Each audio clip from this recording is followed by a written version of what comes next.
And that's when I realized it's either I stop or I die. And I didn't want to die, so that's when I stopped and got clean for good. Okay, well, welcome, Hank, to the Untold project. Thank you for having me, Salim. No problem, no problem. All right, to start off, can you introduce yourself and where you're from? Sure, I'm Hank. I am from New Jersey, but I have lived in Richmond since 2012, except for a brief 3-year period when I lived in Florida, 2021 to like mid 2023. Okay. Age? I'm 33. Okay, perfect. Been clean off drugs for a couple of years now. So Nice. Okay. Can you tell us about your upbringing and early life?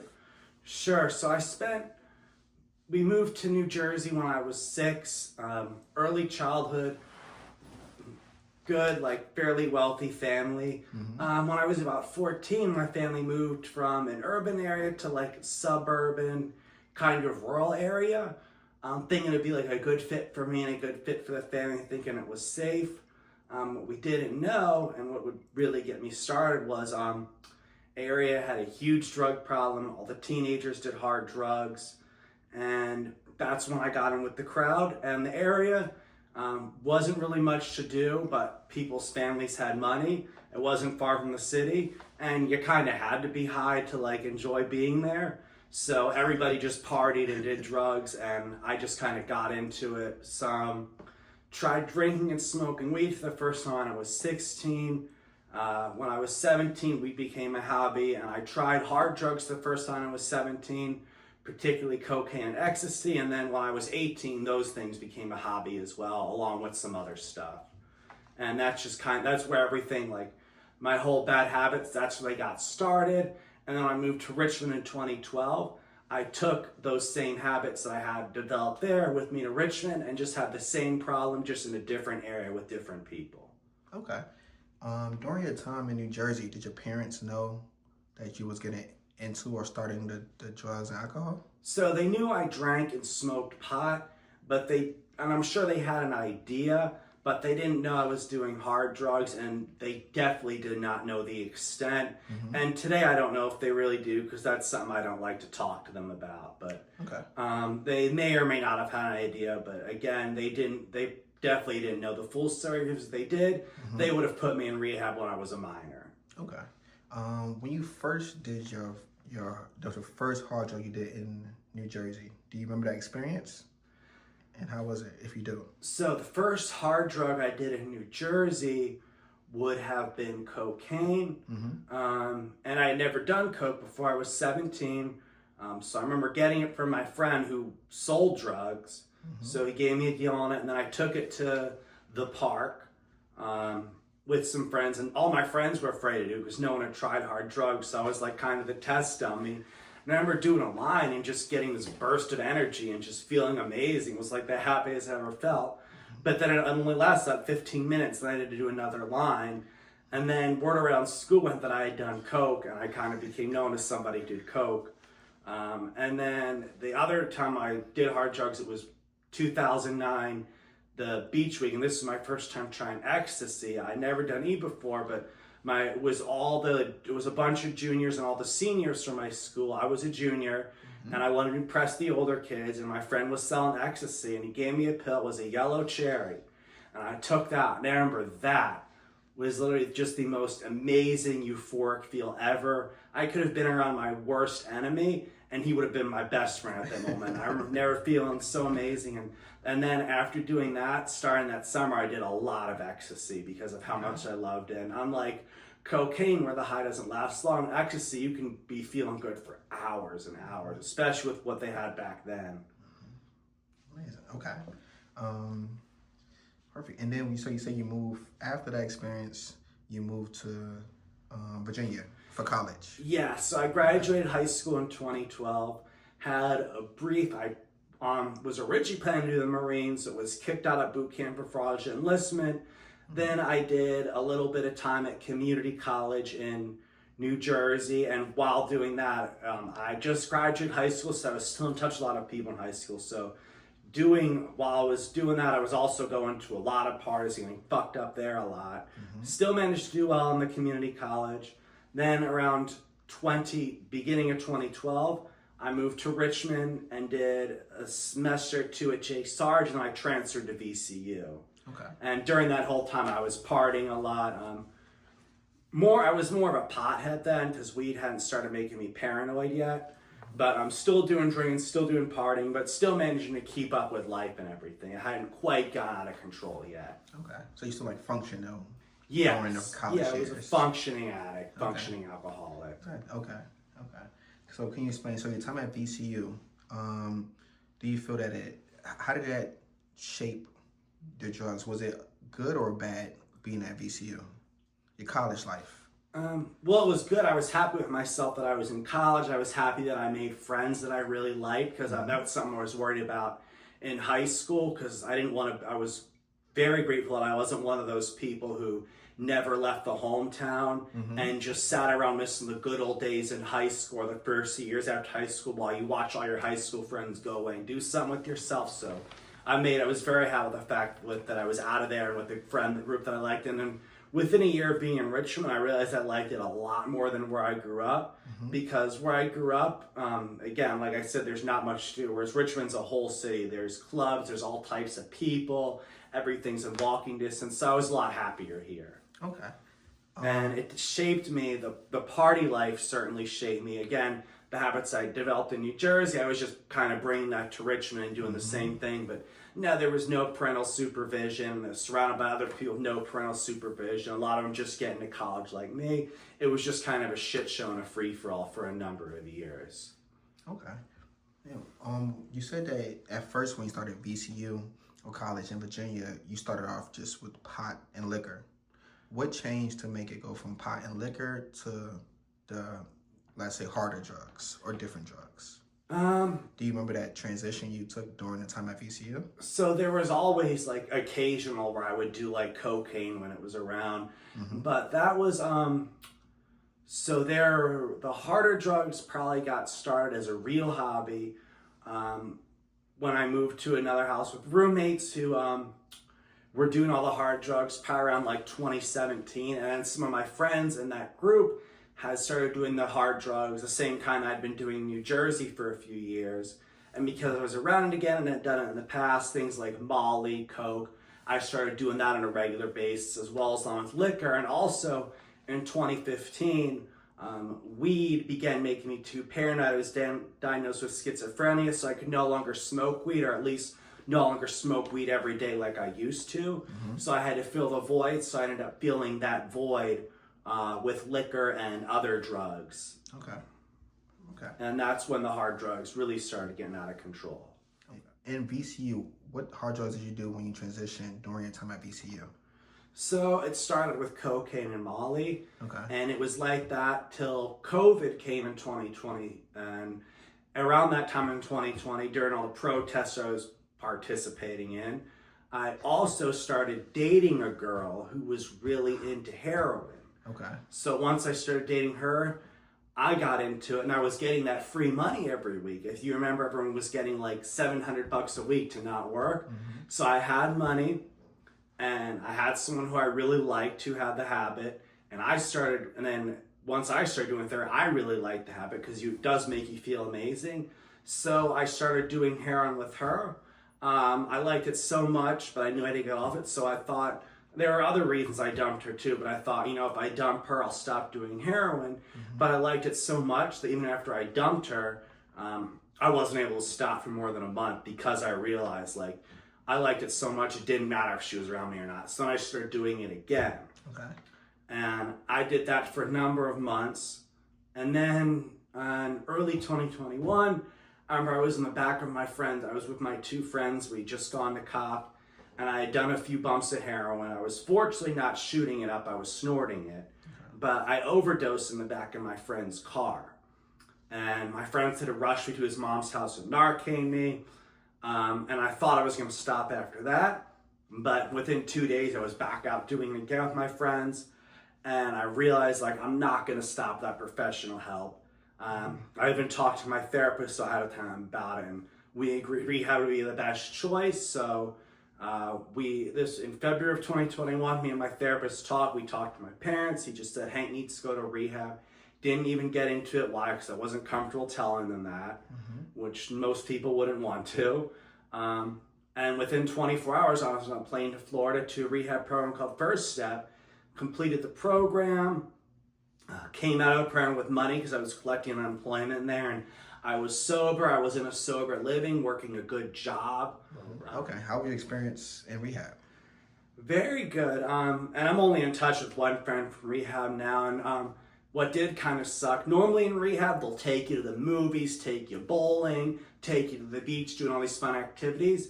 It was early 2021. COVID was still a big deal. So unless we were in therapy, like where we'd go, we were in an apartment complex and it was time for therapy 5 days a week. We'd leave the complex, go there. Unless it was for therapy, and at the end they allowed you to go to the park again and occasionally to a farm to like pet animals. Other than those two events, we could not leave the property. So it was mostly, my time in rehab was mostly watching TV and playing chess, but I met a lot of people I liked and had a little friend group, and we all knew we were in this together. So my rehab definitely would have been better if it was at a different time, not at COVID, but it was still a good experience. Then once I moved to after you complete your PHP at the rehab, you move to the sober living, where there you get your phone back and you can go into town and do all these cool activities, and that I really liked. And that's when I got a good job, and then got an even better job to the point where I was able to move out of sober living and get my own place. And for a while I had my own little studio on the beach in Florida, and that was really nice. And with that, I was again sober from heroin, like was not using, and that was a good time. Then there was a brief relapse because I lost that good paying job and I couldn't afford the apartment anymore, so I moved to it's a 3/4 way house, which I explain it. It's basically like a halfway house, but no curfew, no meeting requirements, and it was not in a good neighborhood. And I had a few people pull up to me, ask me if I partied, and would offer me free drugs. And after a month, I caved in and went through a brief period of time. This would have been early 2023, where I started using him for like a month and a half. And that's when I almost died again. One day I'd been I'd snorted a couple capsules of heroin, not knowing how strong it was. And I went to the kitchen to get a glass of water. And I'll remember this, but I collapsed in the kitchen. And fortunately, normally at that time, all my roommates were at work. I worked remotely, so I was the only one home. But fortunately, for some reason, everybody that happened to come home early that day, and one of my roommates found me in the kitchen, and I wake up on the couch in the living room, and paramedics, all my roommates are standing there. Had to spend 3 days in the hospital because I got pneumonia from my fall, and after that, especially because I no longer had my job, I figured it's time to go back to Virginia. I stayed with my parents for a week, found an Oxford house here, was admitted in the Oxford house, and I've been living in the Oxford house ever since summer of 2023, and been clean since then. I'll go out from time to time with friends, but have not done any hard drugs since 2023, and I plan to keep it that way. Right. What moment made you want to become officially clean and say, okay, this is where I want to be serious and not relapse again? It was particularly not just because I almost died, but because I knew if that had happened on any other day, my roommates wouldn't have been there and nobody would have found me until it was too late. And I knew if I did it again, something like that was going to happen again at some point, and that next time I might not be so lucky for somebody to find me. And that's when I realized it's either I stop or I die. And I didn't want to die, so that's when I stopped and got clean for good. During your time in Florida, I know you said that the people would come and offer you drugs, or you was partying, or certain things were still going on around the rehab facility. Can you explain what caused you to relapse during your time in Florida? So it was after I finished rehab and moved to my own place. Like I said, I'd lost my good paying job, couldn't afford the nice place in the nice neighborhood on the beach, so I moved to, like I said, a 3/4 way in a not so nice neighborhood where there was a lot of drugs, a lot of dealers, and dealers, they can just sense when someone uses or used to using a substance problem. And on a regular basis, every time I went to the store for a month, dealers would come up to me, ask me, do you party? And say, I have a free sample because they'll give you the first one free because they know you're going to come back after that.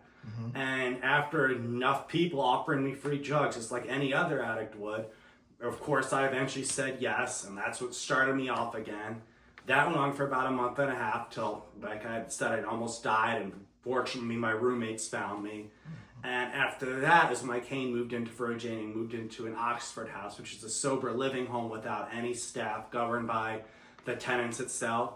And since then I've been clean, and life has certainly been better. And they'll tell you this in rehab too. They're not going to sell you. They're not going to lie and sell to you, because then when if you think life's going to be perfect and realize it's not perfect, then you're like, what the hell am I being clean for? Life is not going to get perfect when you get clean. Your problems aren't all going to go away. You're still going to have problems, but there's going to be a lot less problems than when you're using.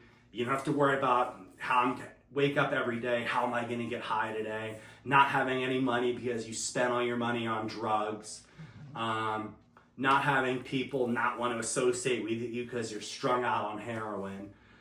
So certainly you are going to have a lot less problems and a much easier time in life. It's going to be easier to save money. Your family and your friends are going to be more proud of you. There's still going to be times when you struggle. There's going to be times, you might lose your job and either not have a job for a period of time or have to take a lower paying job so you can find something better. But as long as you're not using, you can keep yourself on the right path and keep improving daily, physically, mentally, and financially.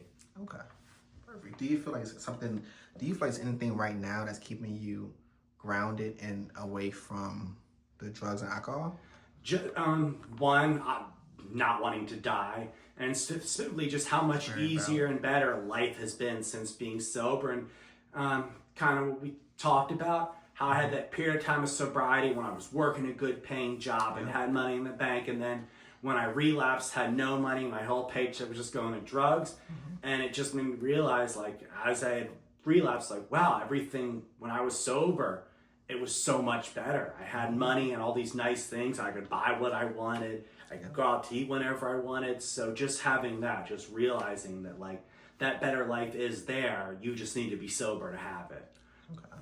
Do you still communicate with people from before rehab, your college friends or someone, anybody from before that time frame who was partaking with you in that lifestyle? Sure, a few of them. Not nearly as many as back when I was partying. Okay. But I'll still be in touch with a few. Some of them have gotten clean and are doing well.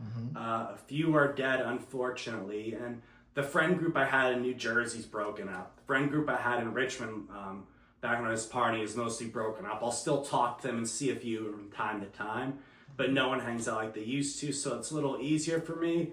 But I certainly more stay to myself that I'm sober, but yeah, I still talk to people from my party days, see how they're doing. Okay. And it's good when I see them doing well and getting better, that makes me happy too. Even if we don't hang out as much as we used to, I'd rather hang out with you less and you do well than, we might party and hang out together all the time and have a good time, but at the end of the day, we're both just dragging each other down in life. Yeah.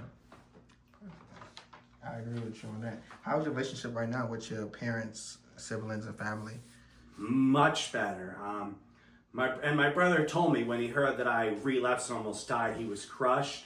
So that's another thing keeping me clean. And that's also my parents as well. That's something keeping me clean. They're a lot more proud of me. They're more willing to help me out when I need it, when they see I'm trying and doing well. Whereas when I'm not doing what I'm supposed to do, they're not going to be proud of me. They're not going to be willing to help me when I need it, or at least less likely to be willing to help me.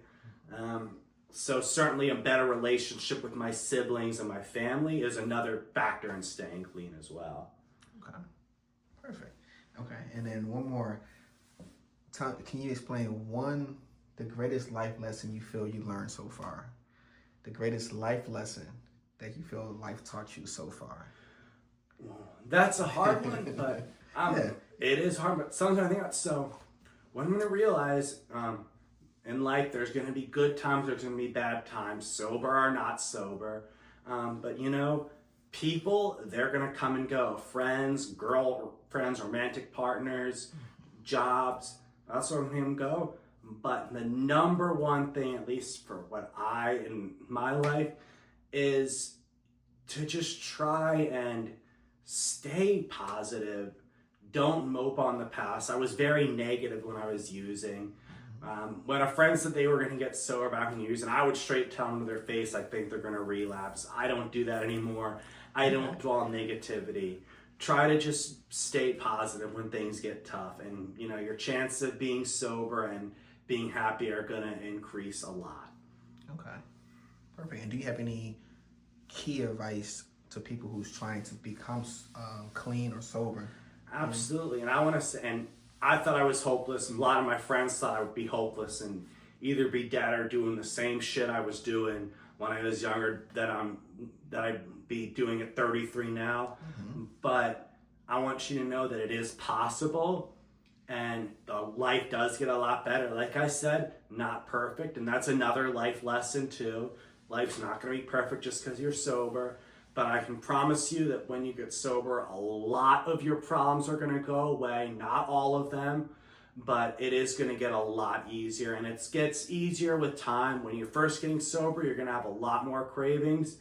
And you will still have cravings years down the road. They're not going to be as frequent or as long, but don't act on them.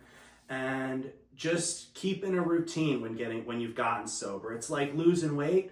Getting sober, stopping the using is hard, but the hardest part is staying clean. And I've heard of people who have had 20 plus years clean and have relapsed because they stop working a program in their head and they get out of their routine and get on the schedule and stop getting, so just get on a schedule, keep on the schedule. And that's the best advice I have for you when you get sober. It's just like on a diet. Once you lose the weight, keep eating healthy and keep exercising. Exactly. Maintaining the progress you made so far. Oh, for sure. Focus on that. That's amazing. Well, thank you. Thank you so much. It's a pleasure having you.